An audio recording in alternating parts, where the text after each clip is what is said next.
નમસ્તે મિત્રો, સ્વાગત છે આપનું આજના આ તાજા સમાચારોમાં। તો મિત્રો, આજના સમાચાર વિશે વાત કરવાની છે તે પહેલાં આપણે જણાવી દઈએ કે વિડીયોને અંત સુધી જોતા રહેજો, જેથી કરીને આજના દરેક કામના સમાચાર મળી જાય અને ગુજરાતના રોજના સમાચાર દરરોજ મેળવવા માંગતા હો તો મિત્રો આપણી આ ચેનલને સબસ્ક્રાઇબ કરી દેજો। તો મિત્રો, વાત કરીએ આજના પ્રથમ સમાચારને લઈને તો યુડીઆઈએ બદલી નાખ્યો આ નિયમ। જો તમે પણ જન્મ પ્રમાણપત્ર તરીકે આધાર કાર્ડનો ઉપયોગ કરો છો તો આ સમાચાર તમારા માટે જ છે।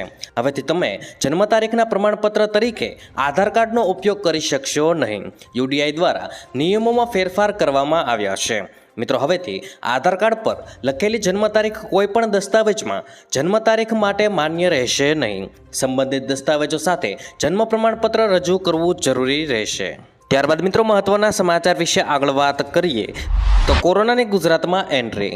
રાજ્યમાં વધતા કોરોના કેસોને લઈ આરોગ્ય વિભાગ સતર્ક બન્યું છે। વાત જાણે એમ છે કે રાજ્યના આરોગ્ય વિભાગે તમામ જિલ્લાઓને પત્ર લખ્યો છે અને આ પત્રમાં ટેસ્ટિંગ, ટ્રેકિંગ અને ટ્રીટમેન્ટ પર ભાર આપવા સૂચના આપવામાં આવી છે। મહત્વનું છે કે કેન્દ્ર સરકારના આદેશના પગલે રાજ્ય આરોગ્ય વિભાગ પણ સતર્ક બન્યું છે અને મિત્રો, તંત્ર દ્વારા કોરોનાનું રેન્ડમ ટેસ્ટિંગ કરવા તૈયારી કરવામાં આવી હોવાનું પણ સામે આવ્યું છે। ત્યારબાદ મિત્રો, મહત્વના સમાચાર વિશે આગળ વાત કરીએ તો હરાજીમાં મરચાના ભાવ all time high. Gondal marketing યાર્ડમાં રોજિંદા વિવિધ જણસીઓની આવક થતી હોય છે, જેમાં ગઈકાલે માર્કેટિંગ યાર્ડમાં ગોંડલનું પ્રખ્યાત લાલ ચટાક મરચાની સિઝનને સૌથી વધુ 60,000 ભારેની આવક નોંધાઈ હતી અને મરચાના ભાવ 2500 થી 4700 રૂપિયા સુધીના બોલાયા હતા। યાર્ડના સત્તાધીશો દ્વારા મરચાની આ આવકને લઈને બીજી જાહેરાત ન કરવામાં આવે ત્યાં સુધી આવક બંધ કરવામાં આવી હતી। ત્યારબાદ મિત્રો, મહત્વના સમાચાર વિશે આગળ વાત કરીએ તો 450 રૂપિયામાં સિલિન્ડર આપવાની કોઈ યોજના નથી। કેન્દ્ર સરકારે સ્પષ્ટ કર્યું છે કે 450 રૂપિયામાં એલપીજી સિલિન્ડર આપવાની કોઈ યોજના નથી। રાજ્યસભામાં સાંસદ જાવેદ અલીએ પૂછ્યું હતું કે શું રાજસ્થાનમાં 450માં ગેસ સિલિન્ડર આપવાની કોઈ યોજના પર કામ ચાલી રહ્યું છે, અને આ અંગે કેન્દ્રીય પેટ્રોલિયમ અને કુદરતી ગેસ રાજ્યમંત્રી રામેશ્વર તેલીએ કહ્યું છે કે 450 રૂપિયામાં સિલિન્ડર આપવાની કોઈ યોજના નથી અને ભારત સરકારે રાજસ્થાનમાં આવી કોઈ જાહેરાત કરી નથી। ત્યારબાદ મિત્રો, મહત્વના સમાચાર વિશે આગળ વાત કરીએ તો ડુંગળીના ભાવ તળિયે જતા ખેડૂતોમાં ભારે નારાજગી। મિત્રો, બોટાદમાં ડુંગળી રસ્તા પર ઠાલવી ખેડૂતો વિરોધ કરી રહ્યા છે, જ્યારે મિત્રો તાલુકા સેવા સદન સામે ખેડૂતોએ એક વિરોધ પ્રદર્શન પણ કર્યું છે અને ડુંગળીના ભાવમાં કડાકો થતાં કિસાન સંઘ પણ મેદાને આવી ગયું છે। ડુંગળીના નિકાસ પર પ્રતિબંધ હટાવવા ખેડૂતો માંગ કરી રહ્યા છે અને કિસાન સંઘના પ્રમુખે 7 દિવસનું મોટું અલ્ટિમેટ આપ્યું છે અને રોડ પર ડુંગળી વેરી ચક્કાજામ કરતા પોલીસે 10 જેટલા ખેડૂતોની અટકાયત પણ કરી છે। ત્યાર પછી મિત્રો, મહત્વના સમાચાર વિશે આગળ વાત કરીએ તો તમિલનાડુમાં વરસાદનો કહેર। તમિલનાડુમાં છેલ્લા 3 દિવસથી વરસાદ થંભવાનું નામ નથી લઈ રહ્યો, જેને પગલે ચારે તરફ પૂરની સ્થિતિ સર્જાય છે। સ્થિતિ એવી છે કે ભારે વરસાદને કારણે 10 લોકોના મોત થયા છે અને મોટાભાગના વિસ્તારો પાણીમાં ગરકાવ થઈ ગયા છે, જેના કારણે જનજીવન ખરાબ રીતે પ્રભાવિત થયું છે।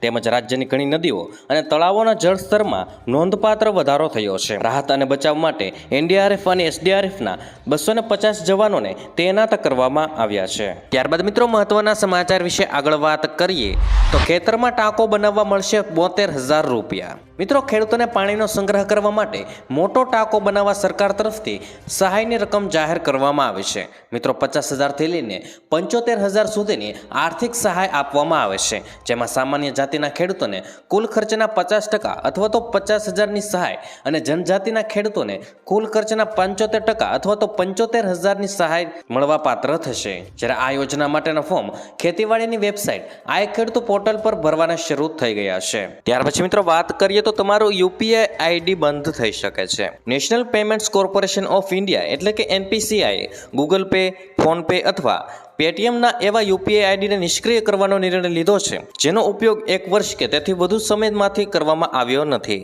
જો તમારી પાસે પણ યુપીઆઈ આઈડી છે જેનો તમે 1 વર્ષથી વધુ સમયથી ઉપયોગ કર્યો નથી તો તેને 31 ડિસેમ્બર પછી બંધ થઈ જશે। ત્યારબાદ મિત્રો, મહત્વના સમાચાર વિશે આગળ વાત કરીએ તો ઉત્તરાયણમાં વાતાવરણને લઈને અંબાલાલ પટેલની આગાહી। મિત્રો, હવામાન નિષ્ણાત અંબાલાલ પટેલે ફરી આગાહી કરી છે। ઉત્તરાયણ આસપાસ વાતાવરણમાં પલટો આવશે તેવી શક્યતા દેખાઈ રહી છે। 14 અને 15 જાન્યુઆરીએ વાદળછાયું વાતાવરણ જોવા મળશે અને 15 જાન્યુઆરી મધરાતથી પવનનું જોર વધવાનું છે અને 16 અને 17 જાન્યુઆરીએ પવનનું જોર વધુ રહેશે અને 5 થી 6 જાન્યુઆરીએ પણ હવામાનમાં પલટો દેખાશે અને મિત્રો 11મી જાન્યુઆરીએ ઠંડીનો ચમકારો વધવા લાગશે એવી આગાહી અંબાલાલ પટેલે વ્યક્ત કરી છે. તો મિત્રો આજના દરેક સમાચાર અહીં કામના પૂર્ણ થાય છે. આપને કહેવા લાગ્યા એ કોમેન્ટ બોક્સમાં જણાવી દેજો અને વિડીયો કામનો લાગ્યો હોય, સમાચાર ઉપયોગી લાગ્યા હોય તો મિત્રો આ વિડીયોને એક લાઈક કરી દેજો, જેથી કરીને અમને પ્રોત્સાહન મળતું રહે અને દરરોજના ખેડૂતને લગતા, હવામાનને લગતા અને ગુજરાતમાં પળે પળના સમાચાર મેળવવા માટે ગુજરાતની આ ચેનલ તાતની વાતને સબસ્ક્રાઇબ કરી લેજો, જેથી કરીને ગુજરાતની દરેક અપડેટ્સ તમને મળતી રહે. તો મિત્રો હું મળીશ તમને આવતીકાલે નવા સમાચારો સાથે અને નવી માહિતી સાથે. ત્યાં સુધી મિત્રો મને રજા આપશો. ધન્યવાદ.